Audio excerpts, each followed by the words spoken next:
China is part of the largest continent, Asia. This week we'll focus on the design of China with a little bit about Korea and an even littler bit about a part of the world that really fascinates me, Mongolia. The design heritage of China is one that covers thousands of years of recorded history. It's enriched by ancient ethics and religions, including Confucian, Taoist, and Buddhist philosophies, and an ideographic written language. Both literature and visual arts are valued in the Chinese culture. And Chinese design features palettes of riotous color, an understanding of harmony, point, line, surface, and textures, that informs the use of contrast, symmetry, rhythm, and equilibrium. As we look at the work, look for a sensitivity to nature and what one writer has called a spiritual counterbalance to the tactical intellectualism of European science and Western rationalism. Chinese culture includes several spoken languages, Cantonese, Mandarin, and Taiwanese, together spoken by over 1/5 of the Earth's population. However, the written characters we call Chinese do not correspond directly to any of these spoken languages. Chinese Hanzi characters are purely visual. They're not alphabetic. Each word is a symbol designed to fit within a square, and there are over 44,000 characters. As you probably know, Chinese contributions to the world include the compass, gunpowder, porcelain, and silk, in addition to calligraphy, relief printing, paper, currency, and movable type. Let's watch a short video about the discovery of the earliest relics containing Chinese language, oracle bones and shells. For today's In Focus, we travel to Beijing in 1899, where, according to some, the Chancellor of the Imperial Academy lay sick in his bed. Wang Yirong, apologies for the pronunciation, was apparently suffering from malaria. As a treatment, he had been prescribed the traditional Chinese medicine of a course of ground-up dragon bones in a tonic. More and more of these so-called dragon bones were being recovered during the 19th century by villagers cultivating their land. We now know that they were often the remains of animals from the Pleistocene, 12,000 years old and older. But to the villagers, they were often rumoured to be the remains of long-dead dragons. Wang had been sold the bones by an antiques dealer from the Shandong province, who, while searching for precious Chinese bronzes, acquired the bones and decided to include them in his dealings with Wang Yirong, a bronze expert. As he lay awaiting his medicine, a visiting scholar friend, Liu Yi, examined the ingredients and noticed strange glyphs carved upon them. He roused his sick friend, and the two men pored over the markings. Both being experts in the characters found upon Chinese bronzes, they recognized that this was writing. These were not just the remains of animals or dragons, they were ancient artifacts handled by people and probably purposely deposited in the ground. These would become known as oracle bones. A later commentator stated, "No one can know how many oracle bones prior to 1899 were ground up by traditional Chinese pharmacies and disappeared into people's stomachs." The next evolution of the Chinese language was the Qinwen or bronze script. This four-handled bronze vessel with Qinwen inscription dates from around 1100 BCE. Bold, regular strokes are used to form the 64 characters of an 8-line dedication, which itself forms a rectangle in the vessel's bottom. Note the rounded pictorial quality of the characters. The next evolution in Chinese script is the small seal style from approximately 280 BC. It's more abstract than the previous styles with simplified shapes. This diagram shows the evolution of the calligraphic character Li. The three-legged pottery vessel known as a Li is from the late Neolithic period. The evolution of the calligraphic character Li stems from this pot, oracle bone pictograph, bronze script, and regular style. Chinese brushes and inks were used even before the invention of paper. Round brushes for both writing and painting had unique versatility in their tapered tips and were made from a careful grouping of chosen animal hairs. Substrates included bamboo scrolls, which were heavy, and silk, which was expensive. Individual sticks of bamboo were used for short messages. Woven silk was extravagantly costly. This letter was from the Empress of China to the Pope in 1965. The development of paper is attributed to Cai Lun or Kai Lun, a court eunuch in 105 AD. Fragments of earlier Chinese paper do exist. Fibers used included pulped mulberry bark, hemp, rag, and bamboo. Paper was also made from old fish nets, not the stockings, but the actual nets used to catch fish. This image dates from about 600 CE and is an example of the Chen Su or regular style.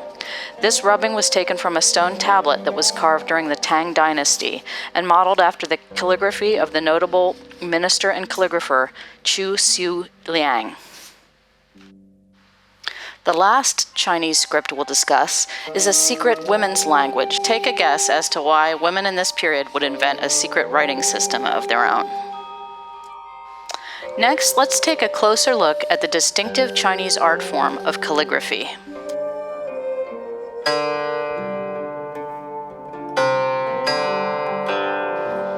Calligraphy has traditionally been regarded in China as the highest form of visual art.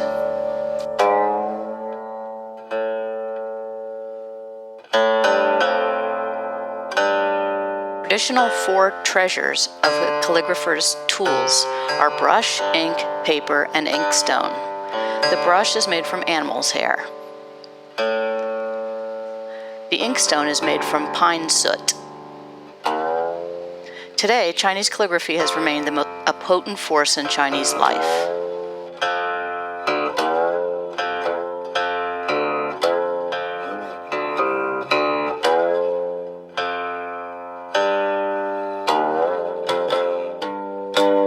The art of beautiful writing with brush and paper is still taught in schools and practiced widely.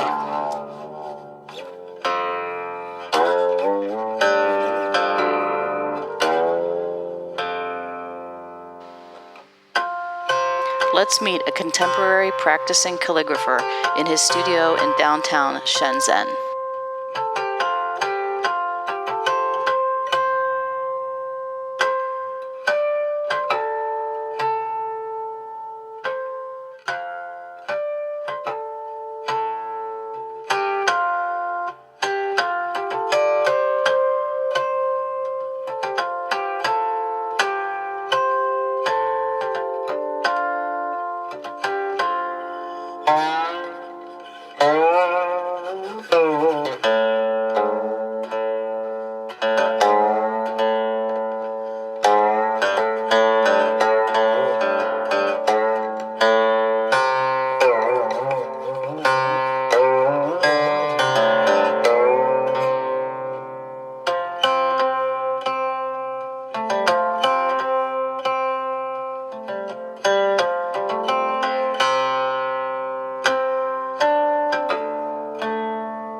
Writing. The most popular texts for Chinese calligraphy are the writings of Confucius. He was born in the 6th century BCE into a feudal Chinese society. It was a chaotic time of war and poverty, and he was born to a single teen mother. He was a brilliant scholar, a radical thinker, and became one of the world's most influential writers.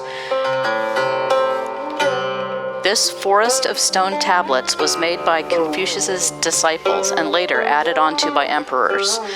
Now known as the Confucius Temple in Beijing, students did rubbings to copy the original text and the characters.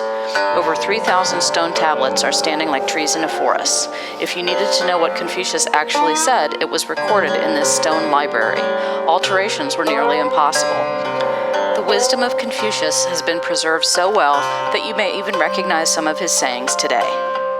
Chinese artists elevated calligraphy and interwoven paintings to a level of masterpiece. This example from the famous artist Li Fangying is from the Album of 8 Leaves, done in ink on paper. The design of the total page with the bamboo bending out into the open space in contrast to the erect column of writing ranks among the most outstanding examples of Chinese art, uniting calligraphy and painting. Here are several more examples of the work of Li Fangying that demonstrate the incredible delicacy and the way that spiritual states and deep feelings can be expressed with this beautiful combination of word and picture.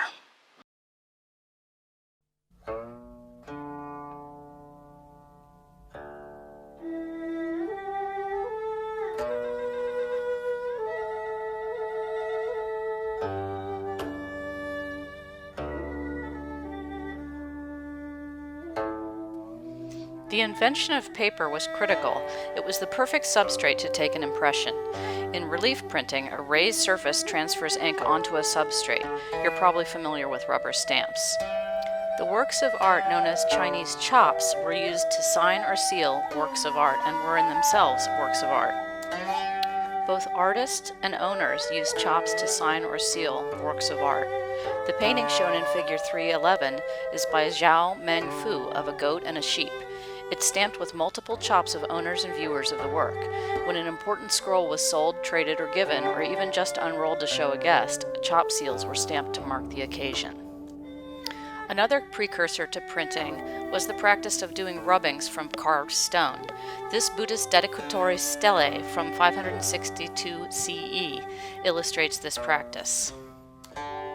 Figure 314 shows one of the Buddhist charms called dharani from circa 770 CE.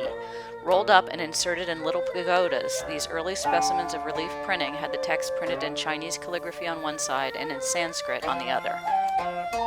Figure 315 is of the Diamond Sutra, circa 868 CE. Wang Che sought spiritual improvement by commissioning the duplication of the Diamond Sutra by printing. The widespread of knowledge was almost incidental. This Chinese woodblock print from 950 CE would have been carved in entirety from one piece of wood. It shows a prayer text placed below an illustration of Manjusri, the Buddhist personification of supreme wisdom. Another household item with a Chinese heritage are playing cards, originally called paper dice. Many of the design conventions used here, numerical sequences of images signifying the units and the depiction of royalty, survive in playing cards to this day. Our last Chinese innovation was by the scholar Bi Sheng in about 1040 AD. He invented movable type. Reusable characters were made from porcelain and set on top of wax on an iron frame. They were saved on wooden trays with paper labels. However, the large number of Chinese characters made this system unwieldy, and it never spread beyond his local time and place. This revolving type case storage system improved efficiency, but not enough to spread the technology worldwide. The combination of movable type and the invention of comparatively inexpensive paper as an alternative to silk fabric helped make printed books much more widely available in China during the Song dynasty. From the Tang dynasty on has been a tradition known in the West as Chinese New Year prints. The term is a bit misleading. These pictures were by no means restricted to the celebration of the New Year. Images of gods were pasted to doors of temples and common houses and renewed on the New Year. Popular subjects included door gods like this one from the early Qing dynasty. Another iconic theme is symbols of good luck, longevity, and fertility. Images of chubby babies, or even 100 of them, belong to this category. New Year prints were originally created by and made for the general masses, majority farmers in the countryside and urban residents in city centers. As a result, they were instantly consumed during the celebrations and rarely preserved as a work of art. But in the 1930s, woodblock prints went through a dramatic revival with the effort of the revered Chinese writer and social critic Liu Sun. He repositioned the genre with a modern European style to call for social revolution. In contrast to the colorful and vibrant New Year prints with a positive, wishful message for the new year, the 1930s movement employed much more bleak imagery in black and white, reflecting the intense and often violent social issues at the time. But let's go back to the 1800s and take a look at some graphic objects made for trade with the West. In the late 18th and early 19th centuries, Guangzhou, Canton, was the center of production for these wares, as well as being China's unique trading station with the West. Among the popular themes for export were intricate botanical prints. Although made for mass production, they retain the graceful balance of the earlier works like the paintings of Li Fangying. The politically turbulent 1920s produced a new Art Deco-influenced genre called the Shanghai Style.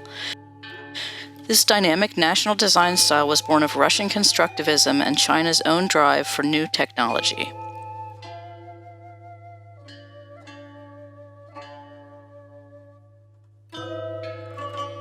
Later, the socialist realist school of Mao Zedong in turn adopted folk art traditions to fuel the revolutionary machine.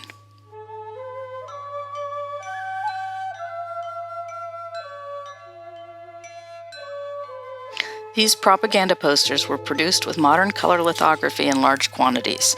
Their purpose was to carry the doctrine of the Nationalist Party to all corners of the vast new country. This 1952 poster reads, "Everybody must take precautions against epidemics to smash the germ warfare of American imperialism." During the Korean War, Chinese leaders believed the U.S. was preparing to use bacterial weapons. Massive inoculation campaigns were started to protect the people. The man in uniform is a caricature of Douglas MacArthur, commander of the American troops in Korea. While he is committing war crimes, an American airplane bombs a factory in China in the background. In 1953, Mao began his first 5-year plan to develop huge infrastructure projects. Women were encouraged to work in industrial and technical professions, both as part of emancipation and because of the great demand for labor. The airplane pictured here is a typical 1950s technological fantasy. It seems to be meant as a passenger plane circling the Earth outside of the atmosphere. The space race between the West and the East was in full swing in the late 1950s, with the Soviet Union in the lead. In the second half of the Cultural Revolution, during the early 1970s, the works of amateur artists among workers and peasants were given nationwide attention and support. These amateurs were promoted as representatives of the innate creative genius of the masses, as living proof that everyone could and should practice art. One of the most famous so-called peasant paintings was this image of trapping fish in a net. Design in China in the modern era, after 1978. After the death of Mao Zedong, the Communist Party leadership instituted a period of economic reform known as the Opening of China. Agricultural production was decollectivized, and foreign investment and entrepreneurship were encouraged. With a limited form of capitalism and increased exports, came the need for modernized graphic design, including branding, packaging, and design education. In the 1970s and 80s, 3 leading figures introduced the teaching philosophy of the German Bauhaus to design students in China. The next generation built on this foundation, developing a distinctive national style. Kan Tai-kyung is an internationally renowned graphic designer who has advocated for the integration of the essence of Chinese traditional culture into the concept of Western modern design.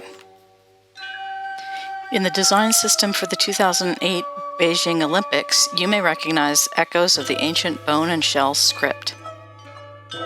This contemporary poster fuses a piece of Gutenberg's metal type with a red Chinese chop symbol in a subtle reminder of who invented printing first. Now let's take a look at one of the most important designers in modern China. Alan Chan is one of the few Hong Kong-trained graphic designers who has achieved international recognition. His company was named by Graphiste Press in New York as one of the 10 best design firms in the world. Born in 1950, his only early experience with design was a 10-month evening course in Hong Kong in 1970. But during his 40 years in advertising and design, Alan has gone on to win over 600 local and international awards, including the New York Art Directors Club and the Designers and Art Directors Club of London.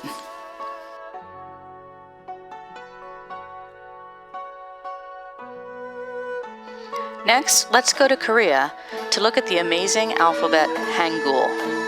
It was specifically and logically designed so that even a commoner could learn to read and write. Previously, Chinese characters were used in Korea.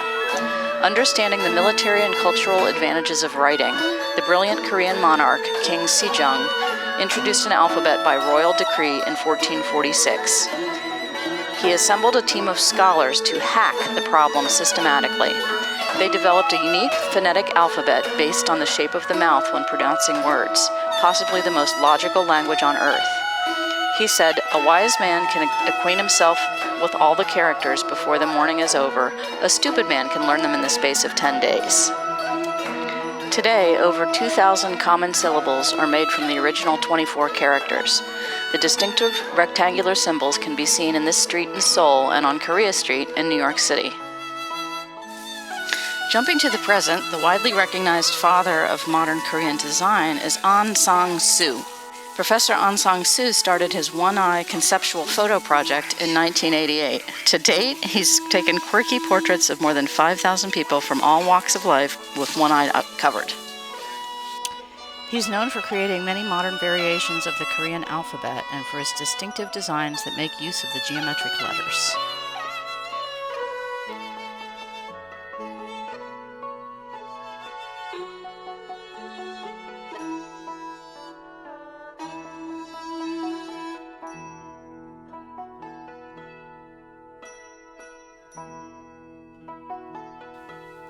Another designer known for honoring the design of the Korean alphabet is book designer Kim Jun Park.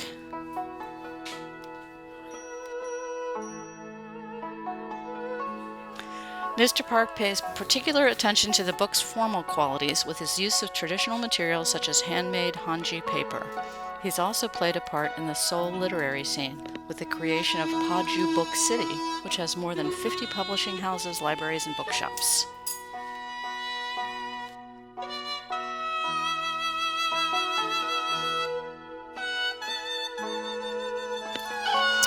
Her last contemporary Korean designer is Na Kim. Her bright primary colors and bold geometric shapes refer both to the Bauhaus tradition and the op art movement of the 1970s. Kim's work has gone beyond posters, editorial, and packaging to the design of interior spaces and several conceptual gallery exhibitions. A major shift happened in the design scene of Korea in the 1990s. South Korea became wealthy. The quality of everything from cars to CD players improved. To aid in economic growth, the government strategically branched out from heavy industry and electronic-focused conglomerates into the pop culture business. Korea was rebranded a cool country. Most of this new coolness took the form of mass-produced and exported cinema, television, and pop music, but all Korean industries benefited. The popular Korean beauty chains Innisfree and The Face Shop both opened in the early 2000s, around the same time we first started hearing about the Korean triple cleanse. Moving from a country that's the epicenter of K-pop culture to one that's mostly outside of mainstream design, let's head north to Mongolia. The Mongolian steppes are the birthplace of Genghis Khan. It's the land of yurts, nomadic herders, and eagle hunters, with one major city, Ulaanbaatar. That is a unique vertical script in danger of falling out of use. However, there's still several newspapers printed with the alphabet, and I located some wonderful children's books in the Mongolian language. If there are any major graphic design talents living there, I've not located them, but with the help of a Chinese speaker, I may find them yet.